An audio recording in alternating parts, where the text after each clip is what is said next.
Bienvenidos a The Tired Mom, el podcast que por fin deja de mentir.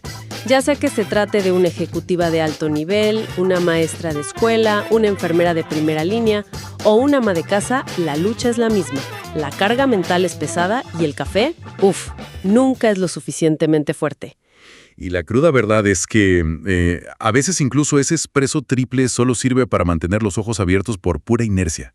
O sea, mientras el cerebro ya se desconectó hace 3 días por mera supervivencia. Exactamente, por pura inercia. Pensemos en esa escena típica, que se repite en miles de hogares. Son las 11 de la noche, hay un cansancio que cala hasta la médula. Un dolor físico en la espalda baja tremendo. Y en lugar de ir a dormir, hay una mujer doblando calcetines en la sala. Doblando calcetines, revisando obsesivamente correos del trabajo en el celular y además pensando en la cartulina que maldita sea hay que comprar para la escuela mañana a las 7 de la mañana. Es una escena brutalmente cotidiana. Es la imagen perfecta del colapso silencioso. Es el colapso absoluto. Y hoy vamos a destrozar la ilusión de que todo eso tiene que hacerse a la perfección y con una sonrisa. De hecho, este episodio nace porque Lilian nos pidió específicamente poner el dedo en esta llaga, tocar este tema tan doloroso. Y al investigar, al recopilar la data y ver la realidad de lo que está pasando allá afuera, era imposible mirar ese otro lado. Totalmente imposible.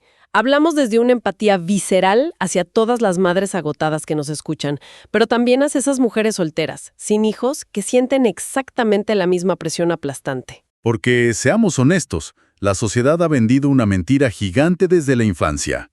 Desde que ponían muñecas en una mano para practicar el cuidado y, libros en la otra para ser profesionales exitosas. La gran mentira de que las mujeres pueden hacerlo todo. Es una narrativa brillante desde el punto de vista del sistema, pero absolutamente destructiva para el individuo. 100% destructiva. Esa idea tóxica de que se puede tener una carrera meteórica, una casa de revista, una vida social vibrante, un cuerpo que cumpla con estándares imposibles y además mantener la cordura, es una ilusión diseñada para mantener a las mujeres corriendo en una rueda de hámster que no tiene fin. Y hoy la vamos a hacer pedazos, porque la paz mental, esa paz real que permite respirar hondo sin sentir que el pecho va a explotar por la ansiedad, requiere dejar que ciertas cosas, literalmente, se vayan al carajo. Al mismísimo carajo. Así es. Hoy vamos a desmenuzar por qué este sistema está diseñado para exprimir a las mujeres y por qué soltar el control no es debilidad, sino el acto de rebelión más grande que existe. Pues para entender la magnitud de esta trampa, hay que mirar la cruda verdad de los números. Cuando el agotamiento se siente como una falla personal, como un no soy lo suficientemente buena, la estadística viene a demostrar que es una crisis sistémica. Los números no mienten. No mienten. Hemos estado analizando los datos más recientes de este 2025 y son alarmantes. O sea, el 72% de las mujeres reportaron haber experimentado burnout. ¡Wow! Un agotamiento extremo y paralizante, solo en el último año. 72%. Hay que pensarlo así. Si hay 10 mujeres en una sala de juntas o en la fila del supermercado, 7 de ellas están al borde del colapso emocional, mental y físico. 7. Es una barbaridad. Y las otras 3 probablemente están mintiendo o están fuertemente medicadas. Seguro. Es una epidemia total, pero aquí es donde la mecánica del problema se vuelve verdaderamente indignante. Cuando analizamos la brecha de género en posiciones de liderazgo, el agotamiento salta al 60% para las mujeres, frente a solo un 50% para los hombres en el mismo nivel jerárquico. O sea, hay un 10% de diferencia neta. A ver, pero espera. Ese 10% extra de agotamiento no viene de trabajar más horas en la oficina, ¿verdad? Claro que no. Ese 10% viene de que al salir por la puerta del trabajo, el turno no termina, empieza el segundo y a veces hasta el tercer turno. Exactamente. La diferencia radica en lo que en psicología llamamos carga cognitiva y tareas de bucle abierto frente a bucle cerrado. Eso es fascinante. Y esto explica el porqué de ese agotamiento. Mira, para el cerebro de muchos hombres bajo la estructura social tradicional, una tarea doméstica es de bucle cerrado. Digamos sacar la basura. Toman la bolsa, la sacan, la tarea termina. El cerebro recibe una pequeña recompensa de dopamina y vuelve a su estado de reposo. Mientras tanto, el cerebro de la mujer está atrapado en un sistema de bucle abierto. Sacar la basura implica revisar si quedan bolsas limpias. Si no hay, agregarlas a la lista del supermercado. Claro, el trabajo mental detrás de la tarea. Recordar comprar la marca que no se rompe porque la semana pasada fue un desastre y de paso notar que el bote de basura necesita lavarse. Es una hipervigilancia constante. Es un estado de alerta continuo. El sistema nervioso nunca regresa a su línea base. El cerebro femenino, condicionado por la sociedad, siempre está escaneando el entorno, buscando qué falta por hacer, qué emoción en la casa hay que gestionar, qué conflicto hay que prever. ¡Qué agotador! Neurológicamente, esto tiene un costo altísimo. Agota la corteza prefrontal, que es la encargada de la función ejecutiva. Por eso, al final del día, tomar una decisión tan simple como qué cenar provoca ganas de llorar. Uf, esa explicación lo cambia todo. Porque intentar tenerlo todo bajo control, bajo estas condiciones neurológicas y sociales, es como intentar hacer malabares con platos de porcelana caliente mientras se tienen las manos cubiertas de aceite. ¡Qué buena metáfora! Es que es físicamente imposible. Los platos se van a resbalar, van a caer. Pero el problema real no son los pedazos rotos en el suelo. El problema son las quemaduras de tercer grado en las manos de la mujer que intentó sostenerlos todos. Esa metáfora de los platos de porcelana caliente es la realidad diaria de millones. El daño sistémico está en exigir que las manos no dejen caer nada, ignorando que el aceite y el fuego los puso el propio sistema. Exacto. Y esto nos empuja a la gran pregunta de este análisis. Si sabemos que la sociedad no va a despertar de repente mañana siendo equitativa y justa, pues, ¿qué herramienta de supervivencia inmediata existe para las mujeres que están hoy al borde del abismo? Y la respuesta que traemos a la mesa es radical. Es incómoda, pero es absolutamente liberadora.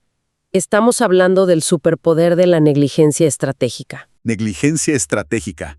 Hay que repetirlo porque suena fuerte. Y ojo, no es rendirse por debilidad, es aplicar una omisión calculada. Es elegir, ya que los números y la neurología demuestran que no se puede tener el control de todo sin destruirse en el proceso, la salida es soltar el control a propósito. Soltarlo activamente. Elegir con toda la intención del mundo y sin remordimientos qué cosas se van a dejar sufrir, qué tareas quedarán hechas a medias o, como dicen por ahí, half-assed, simplemente para proteger la cordura. Lo revolucionario de esta negligencia es que devuelve el poder de decisión. O sea, en lugar de que las tareas colapsen por agotamiento, generando un inmenso sentimiento de culpa, se decide activamente no hacerlas. Hay una intención detrás. Exacto. Esta es una reestructuración cognitiva profunda.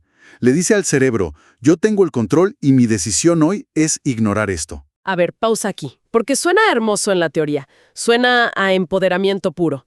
Pero en la práctica sabemos que si se deja la cocina hecha una zona de guerra un martes por la noche, con los platos sucios apilados, la ansiedad de ver ese caos carcome la mente más que el propio cansancio físico de limpiar. 100%. Es un dolor real. Esa voz interna que grita, mierda, esta perfeccionista que no puedes controlar, eres un fracaso.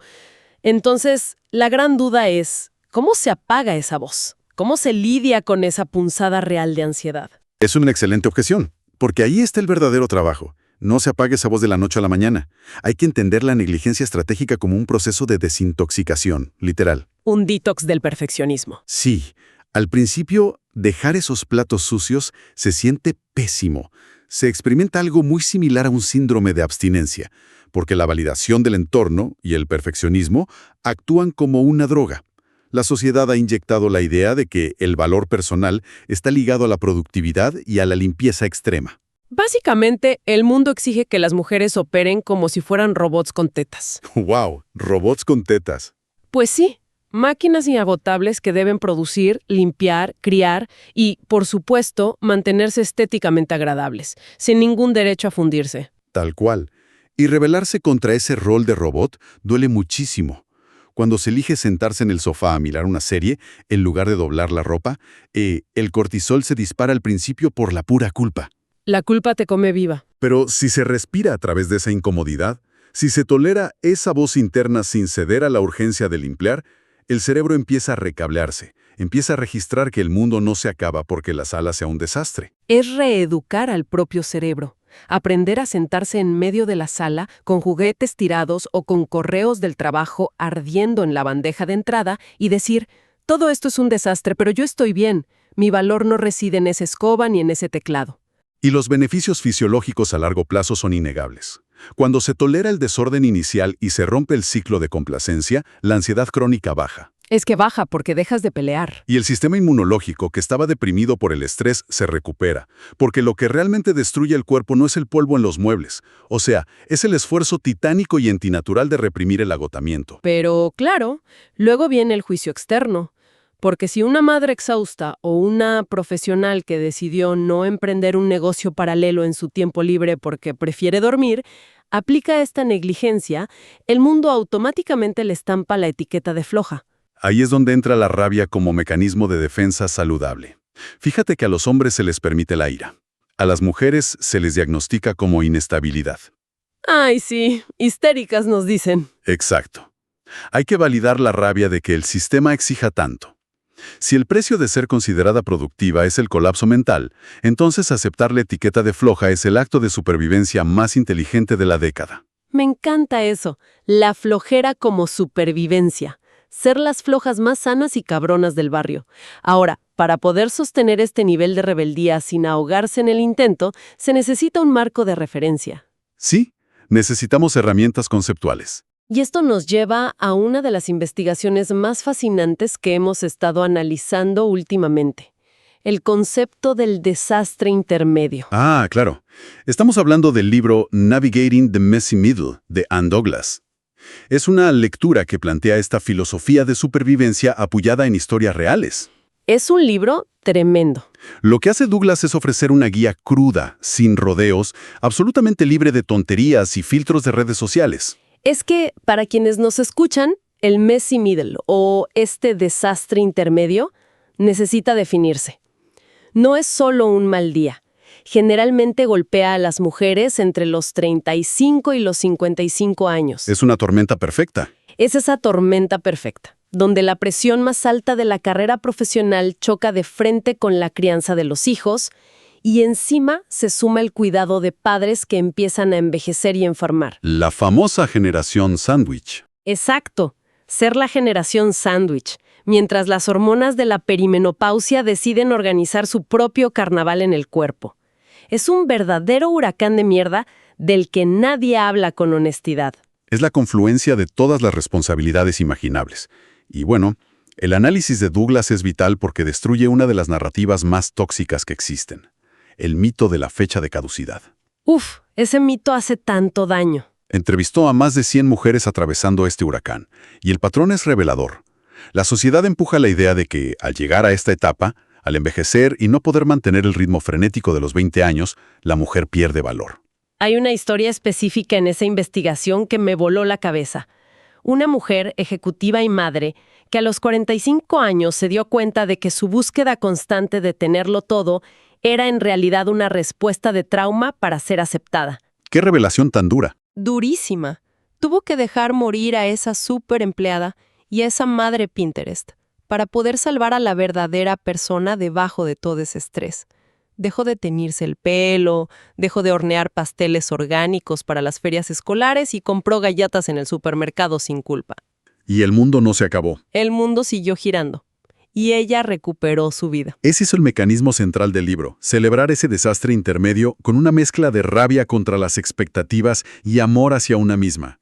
Es matar a la versión idealizada que el patriarcado y el capitalismo construyeron para dejar nacer a una versión mucho más cansada, sí, pero infinitamente más auténtica y libre. Pero hay una trampa moderna acechando a las mujeres en esta etapa, y es la maldita cultura del buen vibrismo. La positividad tóxica. ¡Ay, no! Eso es terrible. Cuando una mujer está en medio de este desastre intermedio, exhausta, y alguien le lanza esos mantras vacíos de Instagram, sonríe que todo pasa por algo. Tienes las mismas 24 horas que Beyoncé. ¡Qué locura! O disfruta cada segundo de tus hijos porque crecen muy rápido. Esa positividad tóxica es un mecanismo de silenciamiento. Ofrecerle esos mantras a una mujer que está atravesando un colapso por carga mental es como intentar tapar una herida de bala con una curita de Hello Kitty. Exacto. Es una curita de Hello Kitty en un desangre total por el estrés. Es insultante, invalida la experiencia real y, francamente, hace sangrar más por la pura frustración. Claro. Genera más dolor. Porque le suma a la carga mental la obligación de, además, fingir felicidad. Por eso las verdaderas redes de apoyo no usan curitas de colores. Las herramientas reales que proponen investigaciones como la de Douglas pasan por crear espacios de empatía cruda. ¿Y cómo se ven esos espacios en la práctica? Porque, seamos realistas, no todo mundo tiene acceso a terapia o a retiros espirituales en Bali. Se ven en las interacciones cotidianas. Es la diferencia entre una amiga que responde a un mensaje de auxilio con un «ánimo, tú puedes con todo», frente a una amiga que llega a la casa, ve la cena quemada, los niños gritando, y simplemente dice «esto apesta, te traje una botella de vino, siéntate y lloremos juntas un rato». Esa es la empatía real. Es la empatía que no intenta arreglar el problema estructural con palabras bonitas, sino que acompaña en el fango. Eso es la comunidad que salva vidas. Aprender a reírse a carcajadas de los desastres monumentales, de que el proyecto de ciencias del niño quedó espantoso porque se hizo a la medianoche, o de que la presentación de la oficina tuvo errores tipográficos. Hay que aprender a reírse de eso, ¿sí? Se trata de aceptar esa cruda verdad que hace que quienes están en la trinchera se sientan vistas. Cuando una mujer se siente vista en su más absoluto y caótico desorden, y no es juzgada, ahí es cuando se da cuenta de que es una verdadera cabrona. Una fuerza de la naturaleza que está sosteniendo un universo entero sobre sus hombros. Y eso desemboca en el arma más letal contra el perfeccionismo, la autocompasión. O sea, mirarse al espejo, con las ojeras marcadas, el cabello hecho un nido de pájaros, la lista de pendientes burlándose desde el escritorio, y tener la audacia de decir, ya sé suficiente, yo soy suficiente. Aunque el jefe, la familia extensa, los algoritmos de las redes sociales y la publicidad exijan más, plantarse firme y decir que ya es suficiente. Si tomamos toda esta sabiduría empapada de emociones intensas, de evidencia sociológica, de rabia y de cansancio, podemos reducirla a una sola regla fundamental de supervivencia. A ver, ¿cuál es esa regla de oro? Una directriz que debería tatuarse en la mente de cada persona enfrentando esta carga. Hay que elegir qué descuidar en los bordes, para que el núcleo pueda brillar. Los bordes y el núcleo. Analicemos esto bien profundo antes de irnos, porque esta es la perspectiva que hay que grabar a fuego. ¿Qué son los bordes? Digamos, los bordes son la estética, la ropa perfectamente planchada, la bandeja de entrada del correo electrónico marcando 0 mensajes sin leer. Cosas superficiales. Exacto, el cuerpo que cabe en la talla que exige la moda, la casa de revista que siempre huele a lavanda, las respuestas educadas a personas que cruzan los límites. Todo eso son los bordes. Y el núcleo es la esencia, es la salud mental, es el sistema nervioso regulado. Es la capacidad de sentir alegría fugaz en un martes cualquiera sin que la culpa lo arruine. Esa es la clave, la alegría sin culpa. Es la conexión real con quienes se ama. Y para proteger ese núcleo, para que no se apague y se convierta en cenizas por el burnout, los bordes inevitablemente tienen que deshilacharse. Tienen que dejarse al abandono, a esa negligencia estratégica de la que hablamos. La paz de cada mujer ya no puede ser un asunto negociable que se pone en la mesa de las exigencias sociales. Es un autocuidado innegociable. Y hay que aclarar algo. Este no es el autocuidado mercantilizado que nos venden. O sea, no estamos hablando de comprar bombas de baño de espuma de $40, ni de irse a retiros de yoga carísimos. Por supuesto que no. El verdadero autocuidado es radical, sucio y a veces confrontativo. Hablamos del autocuidado de decir un rotundo no sin dar explicaciones, de dejar caer tareas, de mandar al diablo las expectativas de la suegra, del jefe o de la sociedad entera. Porque el desorden, el caos material, siempre es temporal. El plato sucio se lavará mañana o cuando la paciencia y la energía lo permitan. La ropa que hoy se lavó volverá a ensuciarse a las 2 horas de ser usada. Es un ciclo sin fin. Pero la paz mental, esa chispa vital, ese núcleo, si eso se rompe por intentar mantener los bordes perfectos, cuesta años de terapia, lágrimas y dolor reconstruirlo. No vale la pena el sacrificio. Así es. Totalmente de acuerdo. Y bueno, para cerrar este análisis profundo de la realidad, hay un experimento mental. Una pregunta provocadora para dejar resonando en la mente mientras se intenta sobrevivir a la locura de esta semana. Uy, a ver, escuchemos. Imaginemos este escenario a nivel global. Si mañana por la mañana, en un acto coordinado, absolutamente todas las mujeres del mundo decidieran aplicar esta negligencia estratégica al mismo tiempo. ¡Qué maravilla visual! Si dejaran caer, de golpe y sin remordimientos, todas esas pelotas invisibles, emocionales, logísticas y de cuidado que sostienen por pura obligación y presión, ¿qué instituciones completas de nuestra sociedad colapsarían primero antes de llegar a la hora del almuerzo? Vaya, esa es una imagen deliciosa para saborear con el próximo café robado a la rutina. Las empresas, las escuelas, el sistema de salud, todo se vendría abajo en cuestión de horas sin ese trabajo invisible y no remunerado. Hay que pensarlo. Y mientras tanto, para quienes nos acompañan hoy, no lo olviden. El desorden es temporal, pero recuperar la paz mental es vital. Cuiden ese núcleo, sean las cabronas que saben soltar y dejen que los bordes se vayan al carajo. Nos escuchamos en la próxima.